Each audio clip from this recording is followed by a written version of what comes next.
सभामुख महोदय, हामीले भन्दै आएको कुरा के हो भने यो लोकतन्त्र गणतन्त्रमाथि कालो बादल मडारिरहेको छ। हामीले यो कुरा भन्दै आएछौँ। कोबाट मडारिएको छ? आफ्नो गुमेको स्वर्ग चाहिँ प्राप्त गर्न त तपाईँ चाहिँ नियमै हो नि। राजतन्त्रवादीहरूले त्यस खालको खेल गर्नुमा के नौलो कुरा भयो र? तर मुख्य कुरा के भयो भने लोकतन्त्र र गणतन्त्रको लागि लडेका सङ्घर्ष गरेका पार्टीहरूको चरित्र के भयो? उहाँहरूको चरित्र के भयो भने राजनीति गर्ने भनेको, सत्तामा जाने भनेको लुट्नै हो, लुट्नै हो, कमाउनै हो। त्यो लुटबाट चाहिँ आफ्ना कार्यकर्ता पाल्ने, आफ्ना नातागोता पाल्ने, देशको राष्ट्रियता, सार्वभौमता र स्वतन्त्रता जाँचकै आओस्, नेपाली जनताको स्थिति जेसुकै होस्, त्यसको मतलब भएन। सबभन्दा जिम्मेवार यी तीनवटा ठुला पार्टी छन् जसले आज चाहिँ लोकतन्त्रलाई, गणतन्त्रलाई चाहिँ भडखरातिर लाँदैछन्।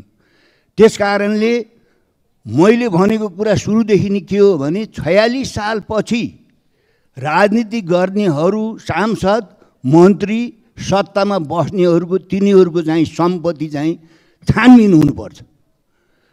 छानबिन हुनुपर्छ र निष्पक्ष रूपले छानबिन हुनुपर्छ र उनीहरूले गरेको लुटलाई उचित कारबाही गर्नुपर्छ। बल्ल जनताले साथ दिन्छन्। होइन भने अब चाहिँ 62-63 सालको आन्दोलनबाट किनारा लगाइसकेको राजतन्त्रले यत्रो आँट कसरी गर्न सक्यो? यहाँ संसदमा चाहिँ ठुल्ठुला कुरा गरेर उफ्रेर हुन्छ कि राष्ट्रलाई तपाईँ चाहिँ नि सही तपाईँ चाहिँ बाटो देखाउनुपर्छ। त्यस कारणले फेरि पनि म चाहिँ नेपाली जनतासँग आग्रह गर्छु, लोकतन्त्र गणतन्त्रको विकल्प राजतन्त्र हुँदै होइन। लोकतन्त्र गणतन्त्र लयो भने यो चाहिँ पटक पटक सत्तामा शक्तिमा बसेर मुलुकलाई बर्मा लुट गर्ने ठगहरूलाई एक दिन जनताले कारबाही गर्नेछ। यो लोकतन्त्र गणतन्त्र सिद्धियो भने फेरि अधिनायकवादी बाटो आउनेछ र यो लोकतन्त्र गणतन्त्र प्राप्तिको लागि हामीले लामो समय फेरि चाहिँ लडाइँ लड्नु पर्नेछ। अन्तमा शिक्षा प्रणाली ध्वस्त पारिएको छ।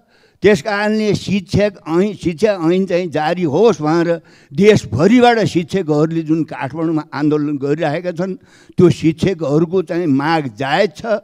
त्यो माग चाहिँ सरकारले पुरा गर्नुपर्छ र अन्त्यमा सत्तामा बस्दाखेरिका चरित्र र सत्ता बाहिर परेपछिको चाहिँ रोदन नेपाली जनताले चाहिँ सबको देखेका छन्।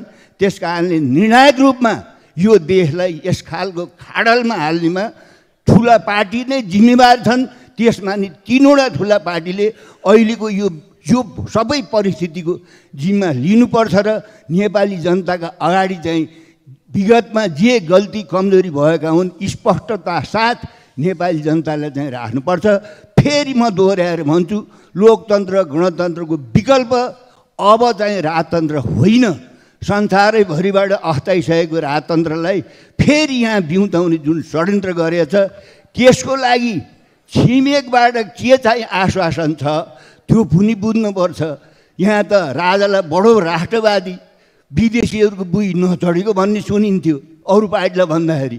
हिजो त अब अस्ति त छिमेकका मुख्यमन्त्री फोटो समेत राजासँग चाहिँ देखाएर हिँडेको हिसाबले त दालमा काला त है। त्यस कारणले देशको राष्ट्रियता, सार्वभौमता र अखण्डता झन्झन कमजोर स्थितिमा गएको छ। त्यस कारणले नेपाली जनता सतर्क हुनुपर्छ। फेरि मैले दोहोऱ्याएर भन्छु, लोकतन्त्र गणतन्त्रको विकल्प राजतन्त्र कुनै पनि हालतमा होइन। धन्यवाद।